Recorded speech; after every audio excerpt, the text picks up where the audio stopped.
tardes, bienvenidos y bienvenidas a una nueva charla en vivo del PAD Explora Antofagasta del Ministerio de Ciencia, Tecnología, Conocimiento e Innovación, ejecutado por la Universidad Católica del Norte.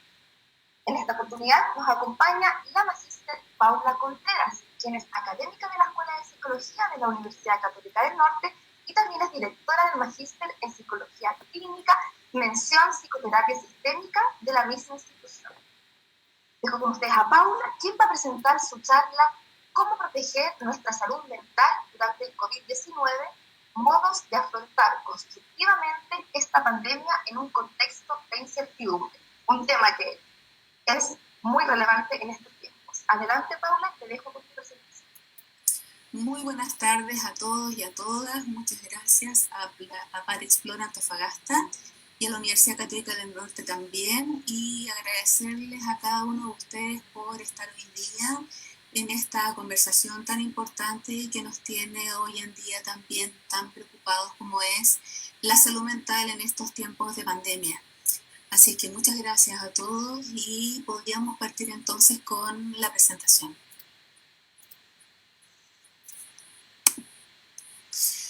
En primer lugar, me gustaría, a modo de introducción, darle un poquitito de marco para poder entender de mejor forma esto que nos está pasando, que tiene que ver con el impacto de esta pandemia en nuestra salud mental. En primer lugar, decirles que el COVID-19 como pandemia mundial no es fácil de entender, no es fácil de comprender del todo. No es fácil para comprender ni siquiera para los expertos ni para las personas en general, porque significó un cambio importante en nuestra vida, en nuestra conducta, en nuestra manera de relacionarnos, y además significó un impacto importante en nuestra vida cotidiana. Dejamos de hacer las cosas que hacíamos cada día, y además cada día nos hemos visto también acompañados por numerosas cifras que tienen que ver con contagio, que tienen que ver con personas que están recuperándose también, con personas que lamentablemente han perdido la vida, datos en relación a personas sintomáticas, asintomáticas. Entonces, son cifras y números que muchas veces nos agobian y nos hacen perder de vista qué es lo importante y nos hacen desconectando también de aquello que necesitamos para proteger nuestra salud mental. Como segundo punto, que también es muy importante, es que esta pandemia también nos ha desafiado un montón, porque nos ha puesto en contacto con nuestra fragilidad y nuestra vulnerabilidad. En ese sentido, nos ha desafiado a mantenernos estables emocionalmente, a tener que estar bien, pero por otro lado nos ha interpelado de alguna manera a tener que sobreponernos y también tener que enfrentarnos a ella. Otro aspecto importante a modo de introducción es decirles que no todos tenemos la misma capacidad para responder al estrés que ha significado esta pandemia en nosotros. Y por eso es muy importante entender que hay distintos factores que dan cuenta de esa diferencia en nuestra capacidad de respuesta. Hay factores psicológicos, factores sociales, factores económicos también, político, pero sobre todo por el hecho de que no contamos todos con las mismas oportunidades y además los recursos no llegan para todos igual. Y si eso es así, entonces no podemos responder de manera efectiva a la pandemia todos de la misma manera. En síntesis, podemos decir entonces que esta crisis sanitaria, que también es económica, que también es social, asociada al COVID, genera un impacto en la salud mental de la población, en todos nosotros, en mayor o menor medida, pero nos afecta. Sin embargo, existen medidas que ayudan a disminuir ese impacto, y por otro lado se han descrito un conjunto de estrategias y recomendaciones que nos permitirían afrontar esta pandemia de una mejor manera. Al final de esta presentación tengo las referencias en donde están consignadas allí cada una de estas recomendaciones. Para seguir avanzando en esto de la salud mental es importante, en primer lugar, saber de qué estamos hablando. ¿Qué estamos entendiendo por salud mental? Y lo primero, decirles que cuando hablamos de salud mental, estamos hablando de un concepto amplio que no significa carencia o falta de un trastorno. Justamente lo que es salud mental significa un estado de bienestar que implica que las personas podemos ser conscientes de nuestras capacidades, podemos actuar de manera adaptativa y ajustarnos a las demandas del medio, podemos contribuir a la comunidad a través de un trabajo productivo, darnos cuenta de nuestras dificultades, sobreponernos también a ellas. Entonces, cuando nuestra salud mental se ve afectada, no solamente ese impacto tiene que ver con presencia o ausencia de síntomas. Ahora, en relación particularmente cuando hablamos del COVID-19, que ha significado tomar medidas de seguridad sanitaria para poder evitar contagios, evitar enfermarnos y propagar la enfermedad, es importante, aun cuando tengamos claro que es para cuidarnos y es por cuidar a otros, no es una experiencia que elegimos, por tanto nos impacta negativamente, podemos sentir y puede ser muy duro y muy difícil de llevar para muchas personas. Entonces es lógico pasarlo mal a rato, e incluso es esperable que esta situación nos afecte muchas veces en mayor o en menor medida. Entonces, ¿qué es, a modo de síntesis, qué es lo que específicamente nos estresa de esta pandemia? En primer lugar, ser contagiado y contagiar. El hecho de estar en esta doble presencia en un mismo espacio, estar trabajando de manera remota a través de un computador o de un dispositivo y al mismo tiempo tener que estar cumpliendo distintos roles en un mismo espacio. Eso estresa mucho y eso nos afecta también.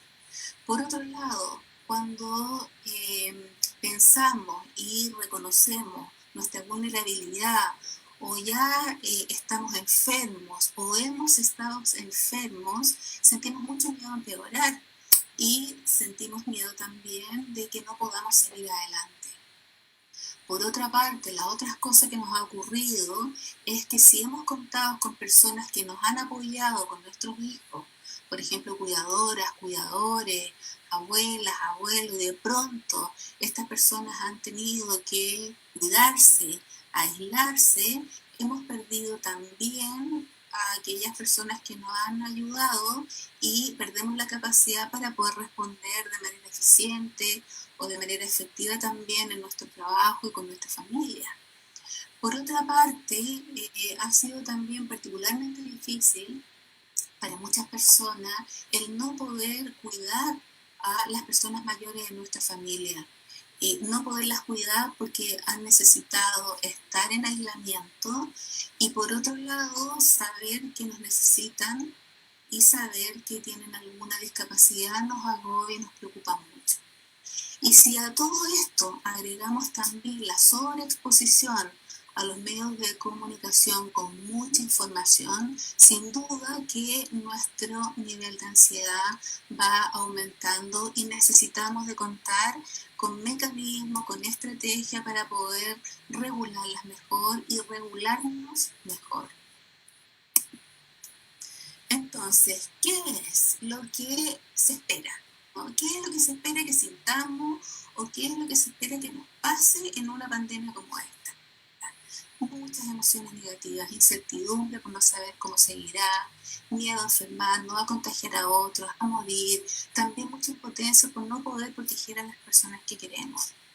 Por otro lado, también experimentamos temor y sentimos mucho miedo. Por ejemplo, al estar separados, las personas que queremos nos necesitan, nos da susto que les pase algo y no poder estar allí en esos momentos.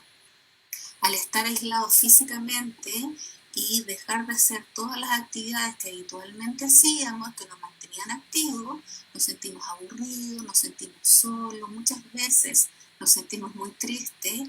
Y si hemos vivido además alguna experiencia muy negativa, alguna situación traumática, alguna situación de salud muy grave, esta pandemia nos hace volver a vivir el temor de enfermarnos nuevamente y tener que revivir y volver a pasar por aquello que nos estuvo tan mal.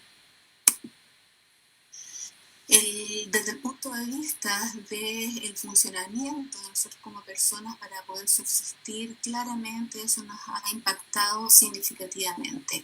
El miedo, por ejemplo, si es que ya no hemos perdido nuestro trabajo, el miedo a perderlo, el temor a no poder trabajar durante el aislamiento y sobre todo gran preocupación por no poder generar ingresos.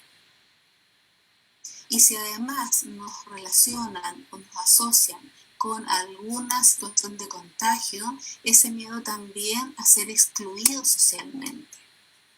No puedo dejar de mencionar en esta charla a todas las personas que han estado directamente en contacto con la enfermedad y que se han transformado en la primera línea, ¿no? En el primer grupo de personas que tiene que estar ahí al pie del cañón y también muy expuestos a la enfermedad. En ese sentido, me refiero, por ejemplo, al personal de salud, a aquellas personas que desempeñan algún trabajo público, bomberos, ¿no? Todas aquellas personas que deben seguir funcionando y que están en contacto directo con la enfermedad. En ese sentido, estas personas experimentan un constante estado de alerta, de vigilancia y también mucho temor a contagiar a sus amigos y familiares y también impotencia por la dificultad que genera estar aislado físicamente y no poder brindar ayuda, pero sobre todo el cansancio, un cansancio que también se va acumulando día a día por distintas razones, dado los procedimientos de seguridad que tienen que seguir, por el uso de los equipos de protección personal, por las largas horas de trabajo y el aumento también de trabajo en relación a las personas que van necesitando también cuidados y horas de apoyo. Todo esto va haciendo que vayan perdiendo energía y esta pérdida de energía y ese cansancio lo pone en riesgo para poder contar con acciones básicas de autocuidado. Entonces, todas estas reacciones que les he mencionado son todas comprensibles y no todas constituyen en sí mismas un problema de salud mental o sintomatología. Entonces, ¿cuándo sí estaríamos en presencia de un trastorno en nuestra salud mental? Cuando estos síntomas, cuando este malestar es muy intenso, cuando nos afecta considerablemente nuestra vida diaria y nos interfiere en las actividades que debemos hacer cada día, cuando tenemos peleas frecuentes con las personas que están cerca de nosotros y las relaciones con los demás se ven afectadas, o cuando claramente el propósito que yo me he trazado día a día para funcionar simplemente no puedo lograrlo y no tengo la capacidad para poder seguir funcionando. En esos casos sí estaríamos frente a un trastorno en nuestra salud mental. Ahora, hay que tener en cuenta también que hay esta gran vulnerabilidad, no solo es una vulnerabilidad individual, también hay una gran vulnerabilidad psicosocial, particularmente sectores vulnerables en donde hay pobreza, en donde hay niños que están expuestos al maltrato o al abandono, personas que tienen consumo problemático, por ejemplo, de alcohol y de droga, grupos minoritarios, grupos originarios, indígenas, que también se encuentran en situaciones de fragilidad de distinto tipo, personas de edad avanzada o personas sometidas a discriminación y claramente violación de los derechos humanos. Particular preocupación hoy en día son aquellas mujeres, por ejemplo, que deben compartir el espacio físico con sus agresores, en donde la violencia intrafamiliar y el maltrato es algo que ha ido aumentando y es un problema muy serio. Entonces, en ese sentido, teniendo en cuenta ese contexto y teniendo en cuenta este marco general para poder entender de qué estamos hablando cuando pensamos en cómo proteger nuestra salud mental, también es importante pensar, bueno, ¿qué hago yo? ¿Qué hago con esto? ¿Cómo me cuido? ¿Cómo cuido a las personas que quiero? ¿Cómo cuido mi salud mental de tal manera que enseño a cuidar también que las otras personas se cuiden de su salud mental? Y en ese sentido es importante tener en cuenta ciertas estrategias de afrontamiento que son básicamente un conjunto de recursos que ponemos en marcha para poder enfrentar estas situaciones estresantes. Y en ese sentido hay algunas cosas importantes que hay que tener en cuenta, muy básicas, muy generales, y también tener en cuenta que cuando hablamos de proteger nuestra salud mental, también tenemos que pensar que va a ser distinto según se trate de niños o niñas, según se trate de adolescentes, según se trate de las personas en edad avanzada o cuando pensamos en cómo cuidar nuestras relaciones de pareja. Entonces, en ese sentido hay que tener como cierta noción, que no es lo mismo un grupo y otro, y hay que tener ciertas consideraciones. Si pensamos en términos simples y en términos como más básicos, lo primero es aprender a cuidar nuestro cuerpo. Y en ese sentido, cuidar nuestras necesidades básicas como alimentarnos, hidratarnos, ojalá comer una vez al día, poder descansar. Si no podemos descansar todo lo que necesitamos en la semana, a lo mejor tener algún otro día donde recuperemos ese agotamiento y podamos descansar, o el fin de semana dedicar ese tiempo a descansar en función de lo que nuestro cuerpo necesite. Por otro lado, evitar consumir alcohol, evitar consumir drogas, medicamentos que no se necesiten, consumir estimulantes, eso hay que evitarlo y ojalá eliminarlo de nuestro consumo. Por otra parte, en relación al cuidado de nuestro cuerpo, esto es algo que es muy básico, pero no todas las personas lo hacen o no todas las personas se dan el tiempo para hacerlo, es que efectivamente se puedan contar con espacios de descanso en donde se puedan realizar otras actividades agradables. Si no se puede en la semana, si no se puede siempre, sí en algún otro momento en donde se marque la diferencia entre la semana y el fin de semana. Por ejemplo, actividades como escuchar música, compartir juegos de mesa, poder leer, poder inventar actividades, desafiar nuestra creatividad y poder pensar en cosas que se puedan hacer. Es muy importante contar con una rutina de ejercicio físico, ¿no? Si no lo hemos hecho nunca, a lo mejor es el momento de empezar a hacerlo.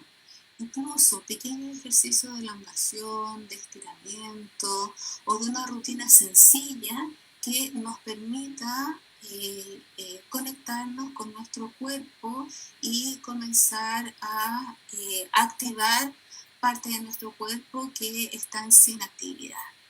Eso ayuda al funcionamiento general de nuestro metabolismo y del funcionamiento de nuestro cuerpo en general. Ahora, cuando pensamos en nuestra mente y en nuestro espíritu, ¿no? ¿Qué podemos hacer efectivamente para poder sentirnos mejor? Esa rutina diaria es muy importante diseñarla y mantenerla. La ansiedad, lo que es un miedo al futuro, es la incertidumbre, que significa no saber lo que va a pasar. Por lo tanto, tenemos que adelantarnos a esa sensación y pensar particularmente en diseñar alguna estrategia que nos permita anticiparnos a esas situaciones. Y en ese sentido, de la misma manera que muchas veces los niños y las niñas tienen un horario en donde saben lo que tienen que hacer cada día, por ejemplo, los adultos también lo necesitamos. Y necesitamos contar también con una rutina en donde podamos tener claridad en relación a lo que va a ocurrir al menos durante el día y el día siguiente, durante la semana. Y eso es algo que tenemos que hacerlo. Desde temprano en la mañana, desde levantarnos, ducharnos, vestirnos, desayunar y luego preparar las actividades del día, son cuestiones básicas que se necesitan diseñar y se necesitan mantener y cuidar. Por otra parte, ¿no? Ya estamos claros que la sobreexposición a la información genera más angustia y genera más ansiedad. Por lo tanto, seleccionemos aquello que necesitamos saber, y aquello que nuestra mente tiene capacidad de procesar.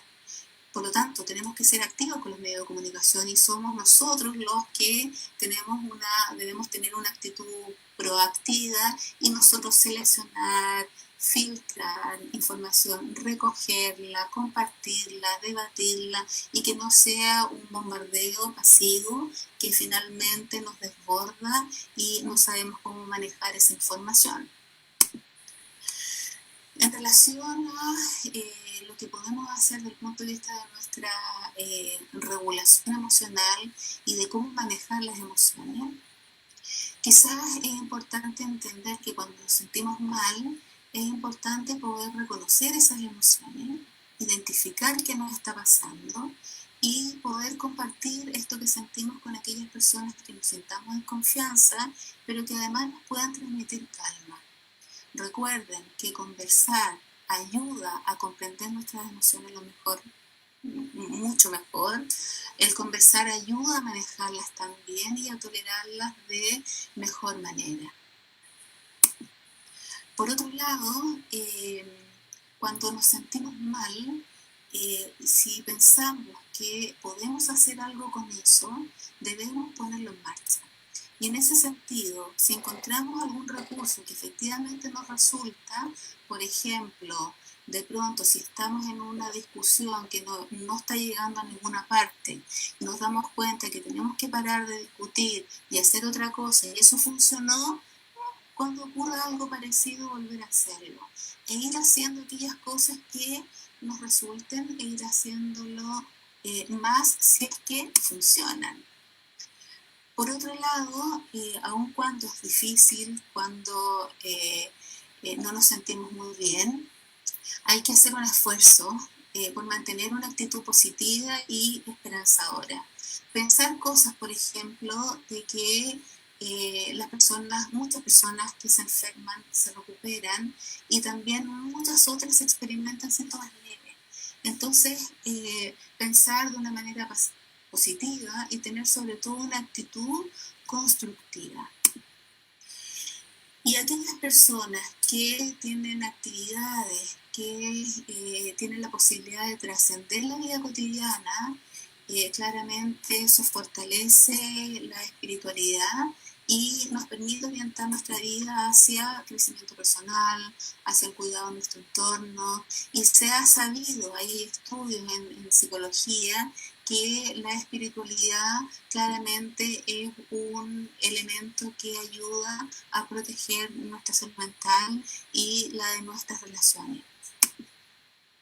¿Cómo cuidamos nuestras relaciones? Mantengámonos en contacto con compañeros, con amigos, incluso con aquellas personas que formaban parte de nuestra red antes de esta pandemia. Ser tolerantes, ser pacientes y no enjuiciar a los demás como si es que nosotros fuésemos las únicas personas dueñas de la verdad. En general, eso va lesionando los vínculos y nos va haciendo sentir cada vez más desconectados del otro. Por otro lado, en los momentos de dificultad hay personas que necesitan del otro y hay personas que muchas veces necesitan tomar distancia del otro.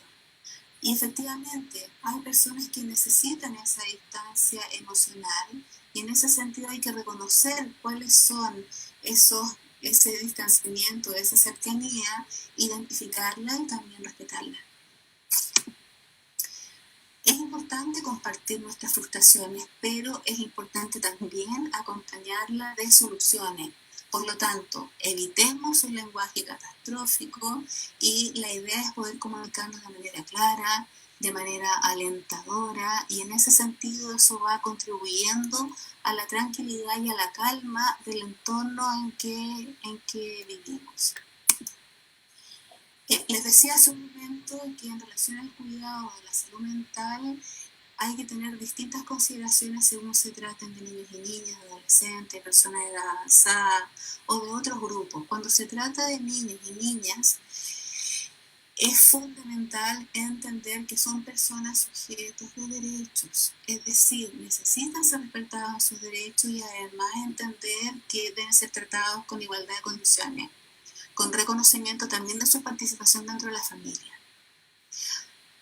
Es necesario también considerar y empezar a mirarlos si no estaban siendo vistos los niños y niñas de nuestra familia, empezar a verlos también y ver qué les pasa, en qué están, qué es lo que sienten, porque son múltiples y variadas las emociones que se experimentan, incluso durante el día, y las emociones van a ser distintas si son niños pequeños, preescolares o son adolescentes. Y también las emociones que se van a experimentar van a ser distintas si es que en la familia el clima emocional también tiene ciertas características de hostilidad, por ejemplo, versus otras familias en donde el clima emocional es más de colaboración y de contención. Entonces, no es lo mismo para todos, es el mismo virus, es la misma pandemia, pero hay distintas respuestas, distintas maneras de reaccionar dentro de la familia. Lo importante es reconocer estas emociones y junto con reconocerlas, validarlas.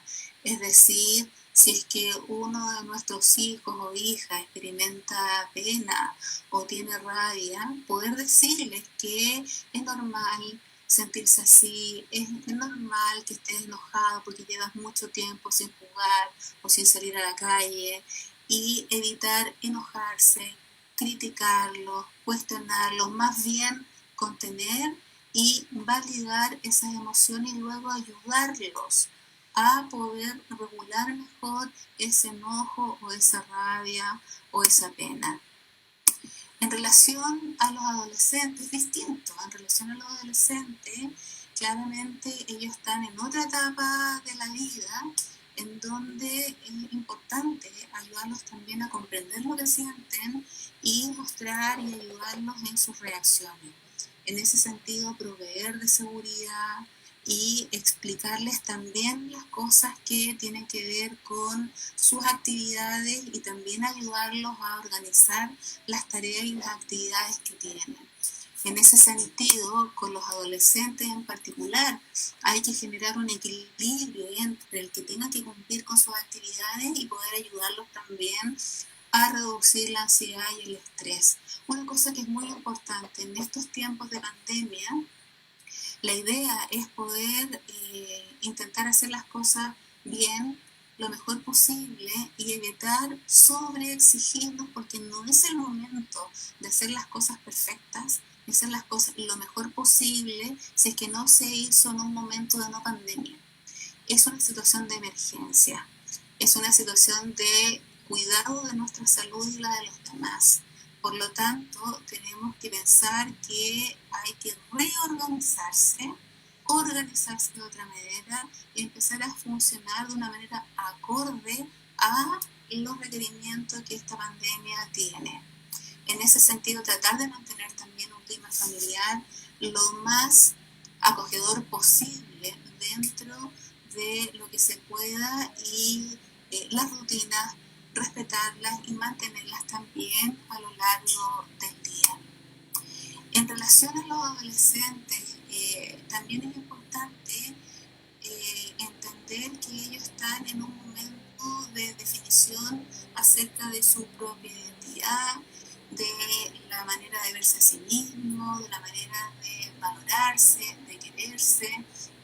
Y en ese sentido se pueden sentir más desafiados, ¿no?, más ansiosos, en donde se ven expuestos a situaciones donde tienen que obedecer, hay control de su conducta, no pueden salir, tienen que hacer caso.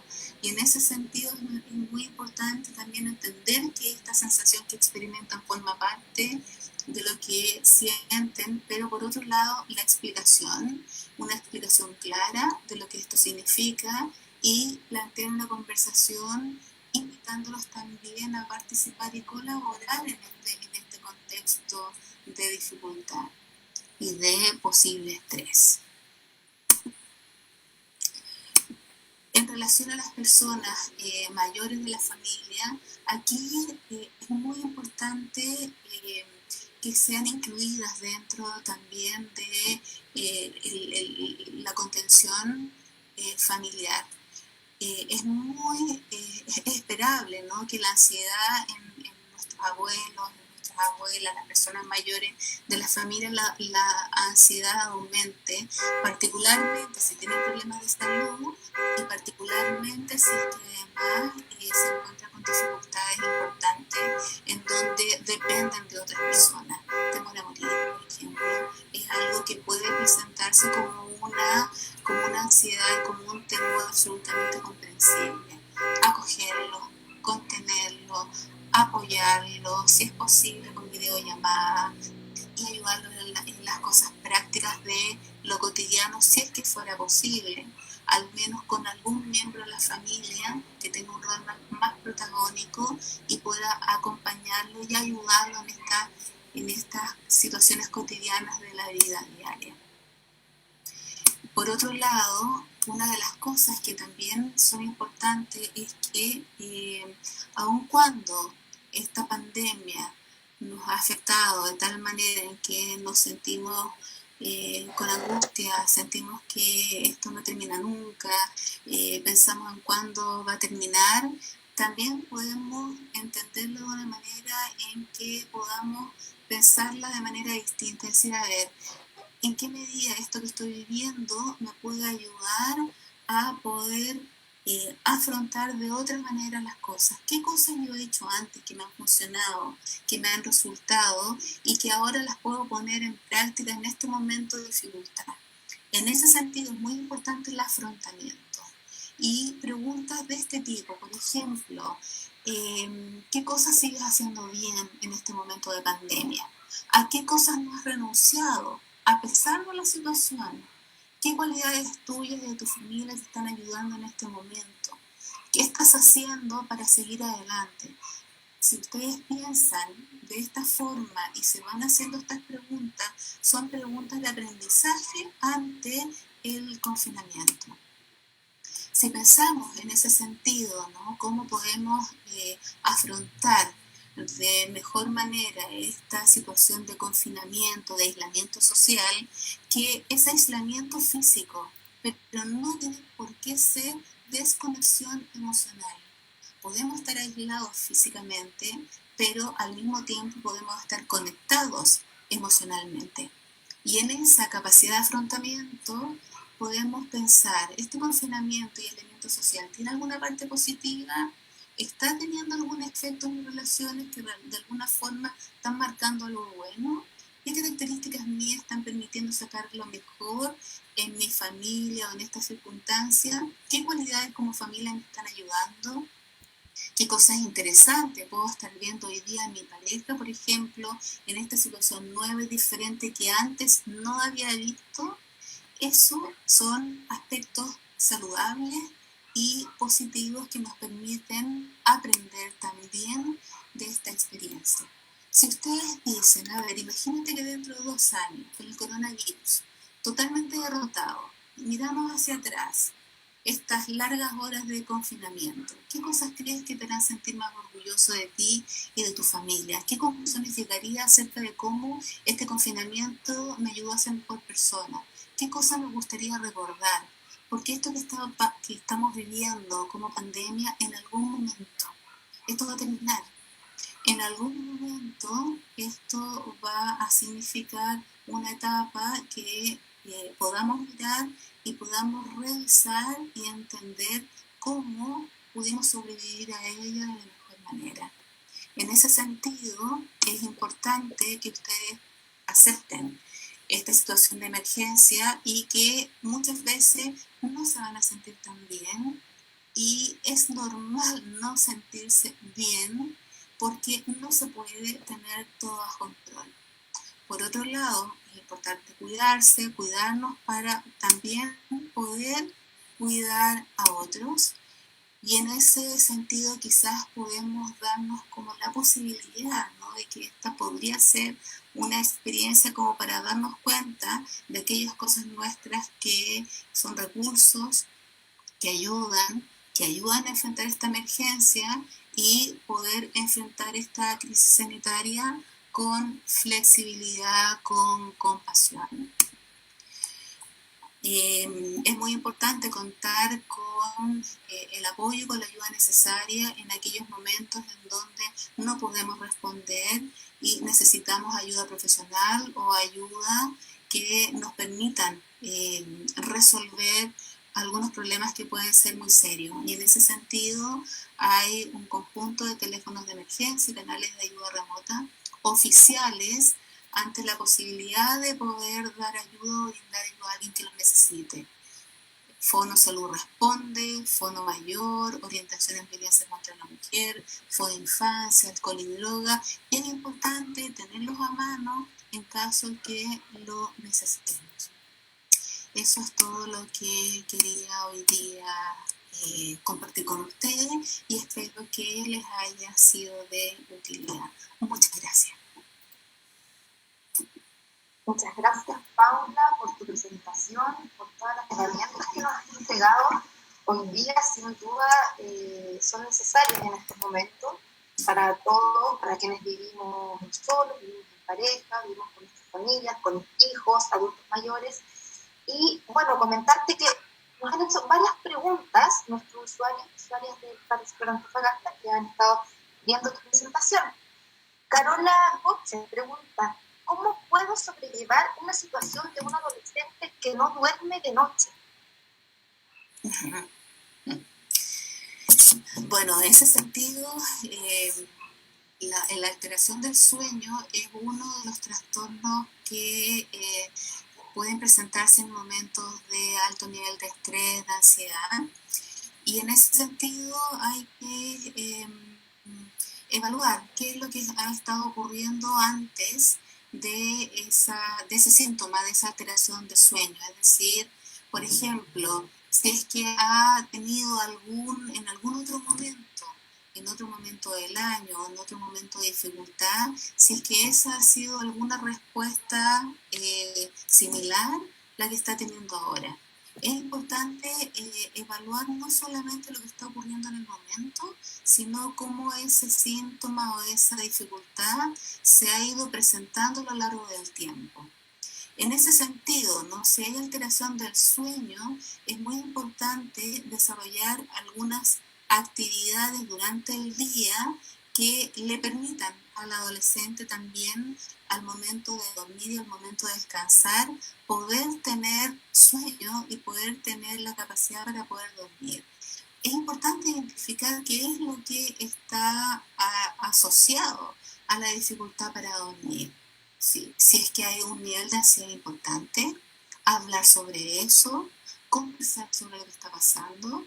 Si hubiera alguna situación de salud que pudiese estar asociada a la falta de sueño, si hay algún consumo de algún tipo de medicamento o de algún otro producto que pudiese, o alimento, que pudiese estar influyendo en el trastorno del sueño, y eso es muy importante identificarlo, pero sobre todo no de una forma crítica ni amenazante, sino de una manera que permita comprender de mejor forma cuál es el problema que estaría a la base. Perfecto, o sea, va a depender también de la persona. Si bien existen algunas herramientas que son a nivel general, me imagino que depende también de la situación que esté viviendo cada persona en su hogar y también de manera individual. Exactamente. También nos pregunta Valentina Peri, tú mencionabas en tu presentación algunas herramientas para acompañar a los adultos mayores. Sin embargo, ¿qué hacer con los adultos mayores que viven en aislamiento sin tecnología? ¿Cómo podemos ayudar? Sí, ahí es importante activar estrategias en la familia que pudiesen de alguna forma compensar esto que tiene que ver con la falta de tecnología. A ver, si es posible que se pueda elegir algún miembro de la familia, por ejemplo, que tenga que pueda tener algún rol más protagónico de poder visitar o poder acompañar un poquito más de tiempo a este adulto mayor, en donde pueda realizar algunas visitas, en donde esa persona pueda organizar videollamadas, por ejemplo. Que la tecnología no tenga que ser utilizada por el adulto mayor, sino que hayan otros que puedan ayudar a que esta tecnología se pueda activar. dentro de lo posible, ¿sí? Lo que se puede hacer también es que estas personas que pueden acompañar más a esta persona de edad avanzada y que no es autovalente, también, o que tiene que estar en aislamiento, por ejemplo, lo que podría ayudar es que en esos tiempos en que se está con la persona, desarrolla, escribir alguna carta, redactar algún mensaje, y esta persona también se transforma en el mensajero de estos mensajes con el resto de la familia.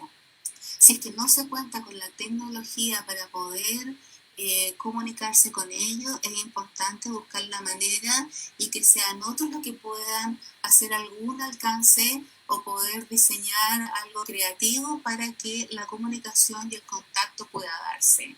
Si es posible, un teléfono, por ejemplo, conseguirse un teléfono y que se cuente con un teléfono de llamados, por ejemplo, fijo, donde solamente se pueda conectar con una llamada sin otro manejo de tecnología más complejo, todas esas formas habría que pensar en cómo poder implementarlas. Perfecto, Paula. Bueno, recordarle a nuestros usuarios y usuarias que nos están viendo en este momento que nos encontramos con la magíster Paula Contreras. Ella es académica de la Escuela de Psicología de la Universidad Católica del Norte y directora del magíster en Psicología Clínica, mención Psicoterapia Sistémica de la misma institución. Paula, mira, otra pregunta. ¿Cómo podemos ayudar, apoyar a alguien con capacidades distintas o que están en este momento viviendo en nuestros hogares? ¿Qué podemos hacer como núcleo familiar o también como personas que vivimos con personas con discapacidad?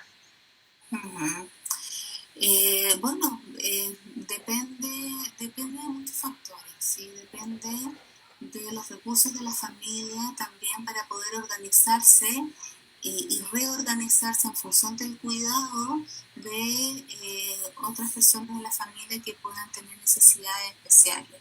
Y va a depender de qué tipo de necesidad especial o particular, ¿no?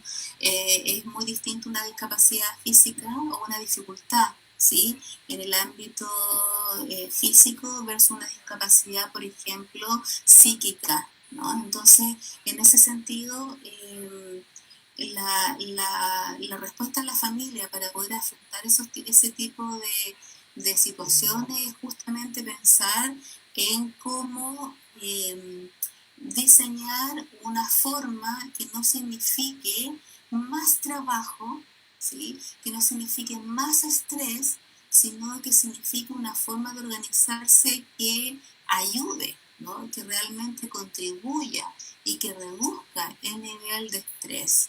Por ejemplo, los cuidadores de las personas que tienen estas necesidades especiales en particular, también a lo largo del tiempo, por mucho cariño que se tenga, por muy buena voluntad que se tenga, también las personas se van cansando a lo largo del tiempo. Y en ese sentido es importante también contar con los apoyos de otros miembros de la familia también que puedan estar también acompañando y estar también ayudando. O sea, importa mucho los vínculos que uno tenga y las redes de apoyo. ¿Son relevantes en este tiempo? Son muy importantes las redes de apoyo y también son muy importantes esas redes de apoyo que significa buscar ayuda profesional cuando no se tiene la capacidad para poder responder a las necesidades ni a los requerimientos de las personas que están en esa situación de dificultad. Perfecto. Mira, también nos preguntan ¿qué podemos hacer para generar una rutina para los más pequeños que están en casa con ansiedad, agobiados y estresados? ¿Qué recomiendas? ¿Qué dinámicas se podrían hacer en esta situación? Ajá. Es muy distinto una rutina para un niño de 2 años, de 3 años, que una niña de 8, que un chico de 12. No es la misma rutina para cada uno. Entonces, cuando diseñamos actividades, deben ser actividades que realmente se ajusten a la edad de cada niño, de cada preadolescente. Entonces, en ese sentido, ¿qué es lo que se puede hacer? Conversar con ellos acerca de lo que les gustaría hacer, acerca de lo que necesitan hacer, acerca de lo que les hace falta para sentirse más tranquilos o para sentir que realmente se sienten cuidados o se sienten más tranquilos. Entonces hay que incluir a los niños y a las niñas y a los adolescentes, incluso en el diseño de las rutinas. Y tienen que ser rutinas sencillas, rutinas también cortas, aquellas actividades que ellos puedan tener un tiempo de inicio y un tiempo de término, en donde puedan ver sus resultados. Si a algunos de ellos les gusta dibujar, por ejemplo, les gusta pintar, que sean actividades que se puedan realizar en tiempos muy acotados, en donde ellos puedan tener su obra luego de realizar la actividad. Por ejemplo, si hay necesidades de mayor conexión o mayor distancia o mayor cercanía de los más pequeños, por ejemplo, con algún otro miembro de la familia, generar espacios, generar momentos en donde pueda haber más diálogo o más actividad entre esa persona con el niño o niña que está necesitando también más conexión o más necesidad de compartir con ese miembro de la familia. Entonces, estas rutinas o estas actividades que se pueden hacer son actividades que tienen que ver también con las necesidades de los niños y de las niñas. Y en esas rutinas incluir aquellas que tienen que ver con la edad que tienen. Los más chicos son mucho más enérgicos, necesitan descarga física, por lo tanto es necesario que tengan alguna actividad en donde puedan tener alguna descarga física. A eso me refería también con rutinas de ejercicio. Ejercicio también para los más chicos y las más chicas de la casa, por ejemplo. En relación a actividades que tienen que ver con el funcionamiento de la casa, incluirlo en las tareas. A los más chicos, incluir las tareas de la casa con tareas sencillas. A los más grandes, con otras actividades que puedan ser de colaboración en relación al funcionamiento de la casa y de la familia. Entonces, las rutinas claramente deben diseñarse en función de las necesidades y en función también de lo que de las edades y de los requerimientos de cada miembro de la familia.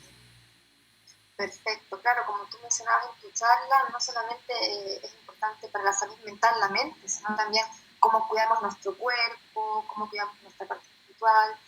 Sin duda, Paula, son, bueno, consejos, recomendaciones que nos has entregado a todos nosotros los que estamos viendo, que nos van a servir mucho para enfrentar este periodo de pandemia y que, como tú también decías, que en algún momento esto va a pasar. Esto va a pasar. Muchas gracias, Paula. Bueno, te agradecemos por tu presentación, por las recomendaciones, por acompañarnos en esta charla en vivo de Para Explorar Antofagasta. También agradecemos no, gracias a ti, porque en realidad todos los comentarios han estado bien en sintonía, bueno, con lo que hemos estado viviendo, con una realidad que hemos tenido que afrontar.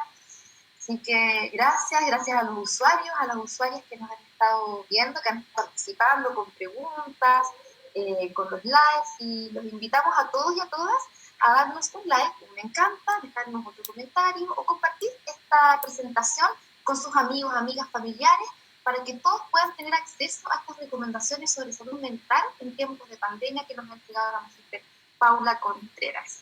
Estén todos atentos a nuestras redes sociales porque próximamente tendremos más charlas en vivo de Para Explorar Antofagasta. Que tengan un muy buen fin de semana y hasta pronto. Hasta pronto, muchas gracias.